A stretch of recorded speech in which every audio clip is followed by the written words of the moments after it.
Howdy folks, Greyhawk4x4 coming at you again, your resident vintage gamer. This video is going to be my final video on the Salt Lake Comic Con that we just had this past weekend. And you guys are probably, I think this is the third in the series, but I actually posted a standalone video of a panel that I went to, about a 6-minute video of a panel for a D&D panel that I went to. So this actually is the fourth video about Salt Lake Comic Con. So you guys might be getting a little tired of it, but I felt like it would be unfair to those that really want to know as much as they can about the con, especially if they're planning on traveling maybe for a future one here from somewhere, to not give them all the information about the convention and how well it's doing and the things they're doing right, things they're not doing right, etc. So anyway, this one I'm going to talk about the interviews that I did, because I did have my press pass, the interviews that I did, the gaming aspects of the con, the features that they had there for specifically for gamers. I'm going to talk about that, and I took some video that I'll put in at the end. So that's all in this video if you want to watch. If not, there's plenty of other stuff on the channel to go check out. So having said all that, let's go.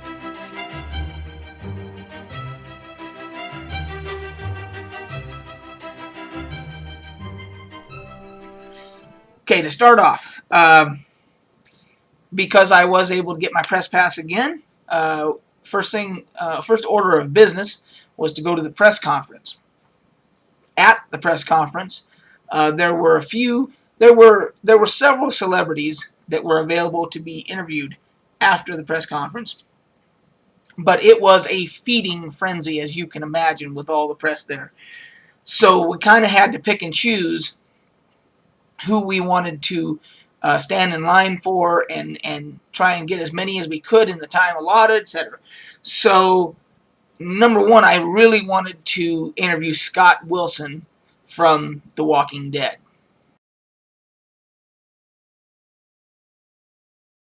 Mr. Wilson was extremely gracious, and I had a couple questions for each of the people I was going to interview, because I thought I am doing these interviews for my channel, but I'm also doing them for Gygax Magazine, who I'm affiliated with. So doing double duty there, I thought, well, the best use of the time would be to ask gaming-related questions. Even though they're actors and so forth, how could that tie in with gaming?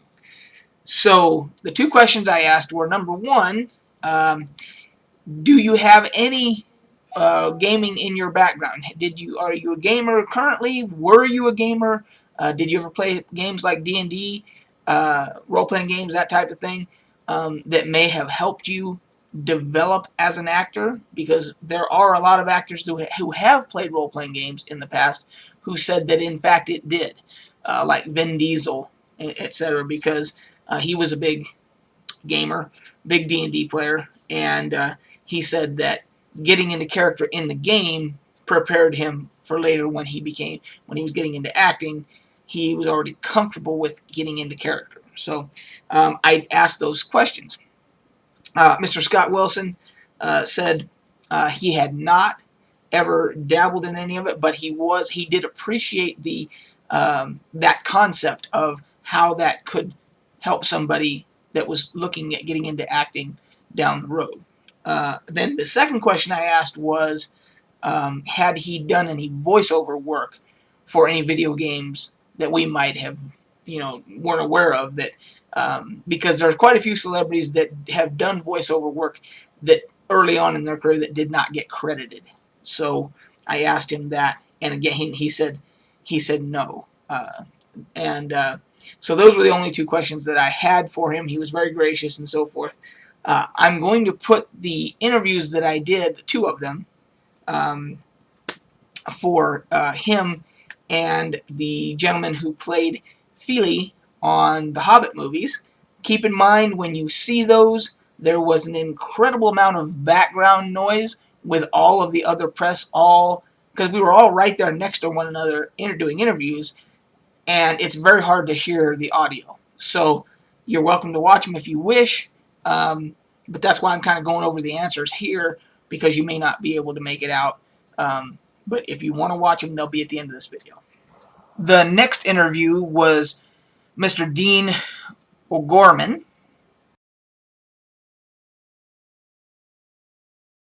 again, who played Fili on the Hobbit movies, and I asked him the same questions. He had a little bit different answer.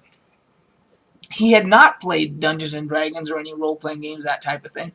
However, he did mention that he had bought the miniatures that we were all familiar with from back in the day, and he was interested. He liked the idea of the miniatures and that type of thing, but he had never gotten into actually the paper and pencil. And he said that he had also played, he had an Amiga back in the day, computer, and that he had played Eye of the Beholder, which, of course, is a computer D&D game from the D&D license and the whole bit, using D&D rules and so forth, and that he absolutely loved that, and he said he just had never gotten around to doing it tabletop, so he had played a little bit.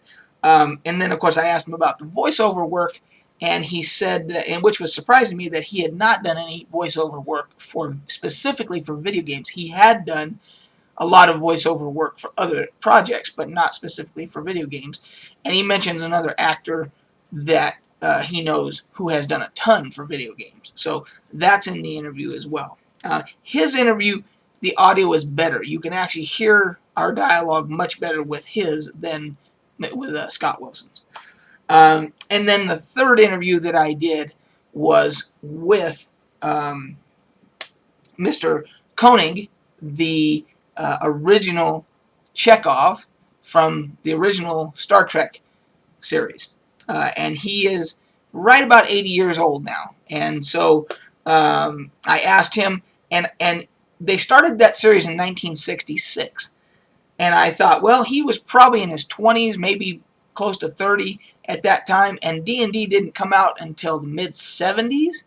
And I thought, well, it's possible that by that time he could have gotten into it and everything, but unfortunately his answer was no, he had not. On the voice acting, he did say that he had done several Star Trek games where they had him voice over the voice of Chekhov. And he did say that he had just done one where there's going to be another Star Trek game going to be coming out. He didn't go into details or whatever, but he did say that he did some voiceover work on that as well. So I thought that was kind of an interesting little tidbit. So those were the interviews that I did during the press conference. And then I went to several panels gaming related. I went to the Video Game Addicts of the 80s and 90s, where they talked all about older video games, retro games. Of course, right up my alley. I had to go to that panel. And they all were talking to all this nostalgia about all these old games that, you know, I'd played and everything. It was fantastic. And then they had a Q&A session afterwards, and I asked the question of what their favorite point-and-click adventure games were. And, you know, people said stuff like, if I'm trying to remember all the answers, but they said stuff like, you know, Grim Fandango and Monkey Island and all those, but and Police Quest, King's Quest, that type of thing. But no one, I was waiting to see if anybody said Gabriel Knight, because that's my favorite of all time point-and-click adventure game. But unfortunately, no one came from the panel. No one said that. So, so went to that panel. Went to Dungeon Mastering 101, which is the standalone video on my channel. I did a 6-minute excerpt that's on there if you want to see that. That was very interesting. There was a lot of good people up on the panel and everything. Tracy Hickman, his son, etc.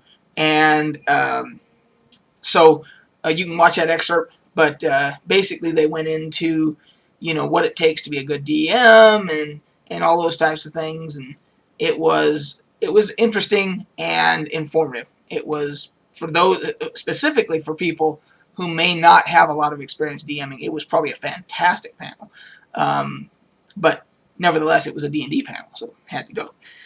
There was another D&D panel right after that, I don't know why they put them right after on two completely different parts of the Salt Palace. The one that followed it was called Demonology and Satanism and D&D, and it was about, what I gather, it was about back in the early 80s, late 70s, early 80s, when D&D was being attacked by the media and everybody else as this game of demonology and Satanism and all these trying to scare everybody, you know, and everything. And I have a feeling that is why I didn't get to go to it, because there was no way I could have finished the Dungeon Mastering 101 and made it all the way over there in time to see that other panel. It just couldn't have happened, because you have to wait in line to even get in the doors. So by the time I would have got there, I wouldn't have probably even been able to get in. But so I did not get to go to that one, but it was represented there. And there were other. Oh, and then I went to the future of video games, another panel, and that was very interesting to hear people talk about virtual reality and what they thought the future would be for video games and so forth. So there was other panels I didn't even get to go to. That were gaming related, of course. Also, at the end of this video, I'm going to put. I just took a couple little quick snippets of the video game and the role-playing game, tabletop role-playing game sections of the convention, what they had set up, so that if you're interested to see what they had going, that's what, you know, it's on video there. I do make a comment about when I get into the video game area. I do make a comment that there was no PC gaming represented, but I do mention there was a lot of laptops they had there, and then I later said, well, there's no PC gaming represented. And what I meant by that, because after I watched, I realized what I'd said.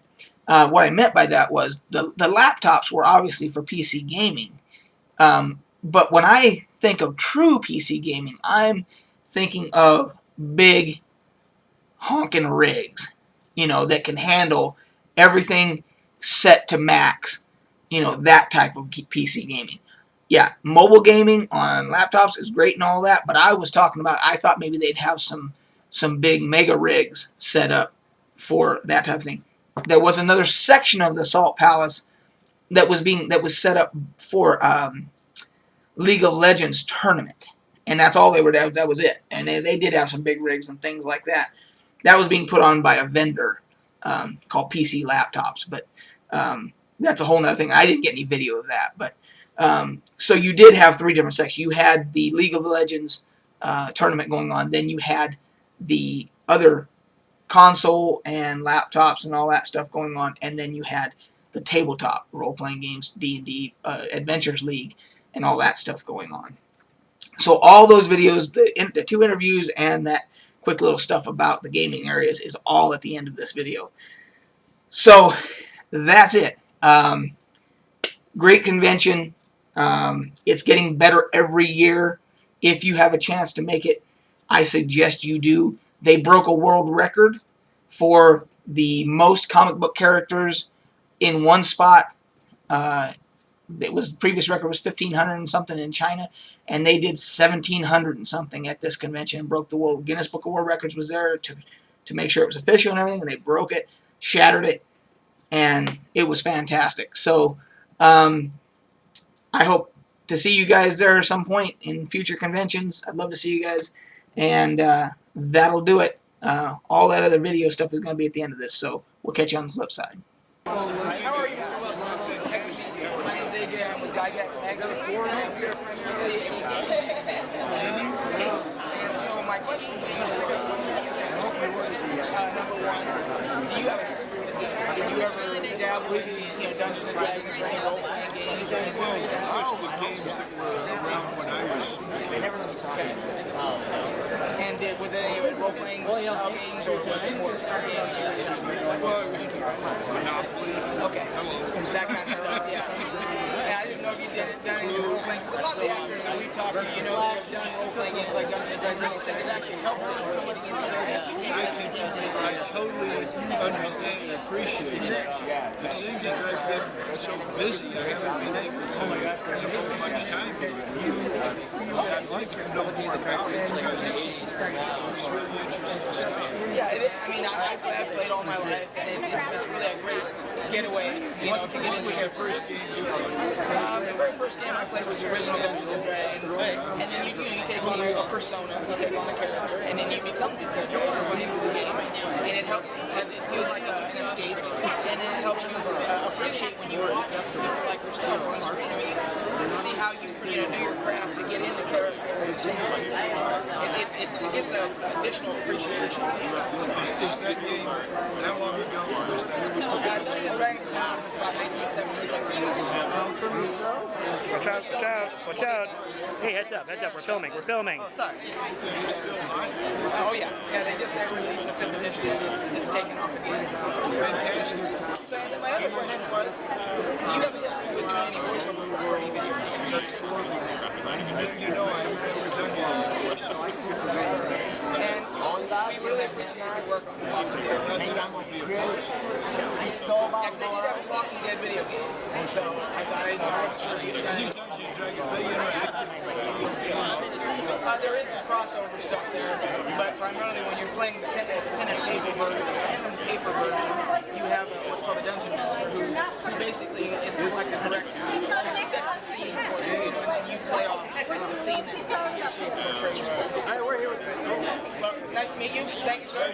So I'm AJ. I'm from Gygax Magazine, and we're primarily a gaming magazine. And I didn't know if you had ever had any history with role-playing games like Dungeons and Dragons or any of that type of thing. I was in The Hobbit, that was kind of like Right. Was it? Yeah. And, well, I was going to lead into my next question. I was like, if you had done any of that. No, I haven't, to be honest, I haven't. I remember as a kid buying some of the little figures and painting them up, miniatures, yeah. But no, I never really did it actually. Because a lot of the actors I talked to, they have played. They said, Yeah. it really helped with getting into character and learning how to get into character. Really, like For when an I acting. playing with the Yeah, because you play a character, like you say, for instance, you would play a thief or a rogue, Yeah. whatever. Yeah. And then you kind of get into it as you're going through the Yeah. game. No, I mean I know, but I had like an Amiga 500 as a kid, Oh, okay, right? yeah. So I played like Eye of the Beholder with those So you kind did do some of the So I just thought it'd be like the 20-sided dice roll. I never So you did did that the one. computer version as opposed to the paper. Yeah, it's just lazy. So, and then I was wondering, have you done any voiceovers?